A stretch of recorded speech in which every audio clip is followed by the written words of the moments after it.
ஒரு தலைமுறை வரலாற்று தெளிவோடு அரசியல் புரிதலோடு கிளர்ந்தெழுது என்பது தெரியாமல் எதையாவது பேசுகிறது. திராவிடம், தன்மானம், சுயமரியாதை, சமூக நீதி. எங்க இருக்கு சமகால நீதி? எங்க இருக்கு? எங்க ஐயா கேட்கிறார், எங்க ஐயா மருத்துவர் 20 விழுக்காடு இடஒதுக்கீடு தா என்று. வன்னியர் தான் பெருத்த தமிழ் சமூகம், எனக்கு தா என்று கேட்கிறார்.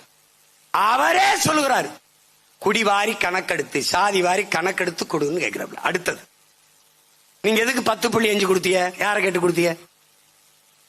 ஐயா 15 வந்துருச்சு, யாருக்கு இழப்பு?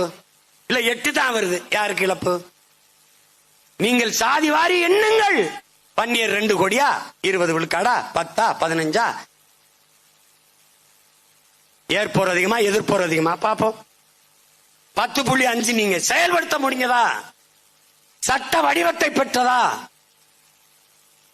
10.5 கொடுத்துட்டீங்களா படையாட்சிக்கு? வெறும் வார்த்தை, அவ்வளவுதான். திராவிட கட்சிகள் செய்யாது, யார் செய்வா? தமிழ் தேசிய அரசியல் எழுச்சி கொண்டு வருகிற பிரபாகரன் பிள்ளைகள் செய்வார்கள். திமுக செய்யாது. என்ன சொல்லும்? என்ன சொல்லும்? இந்த அது மத்திய அரசு எடுக்கணும். அப்ப கர்நாடகால 10 நாள் பள்ளிக்கூடத்துக்கு விடுமுறை விட்டு சீதாராமன் எடுக்கிறாரு, அது என்ன அரசு? நீங்க கூட்டி வந்தீங்க கல்வி மாநாட்டுக்கு ஒருத்தரை, அந்த தெலுங்கானா முதல்வர் அவர் எடுத்தாரு, அவர் எந்த அரசு? பீகார் முதலமைச்சர் நிதிஷ்குமார் எடுத்தார், அவர் எந்த அரசு? ஏன்னா நீங்கள் எடுக்க மாட்டீர்கள். எடுத்தால் இங்கே பெரும் பதவிகளை அனுபவித்துக் கொண்டிருக்க குடிகளின் எண்ணிக்கை எவ்வளவு என்று தெரிந்துவிடும்.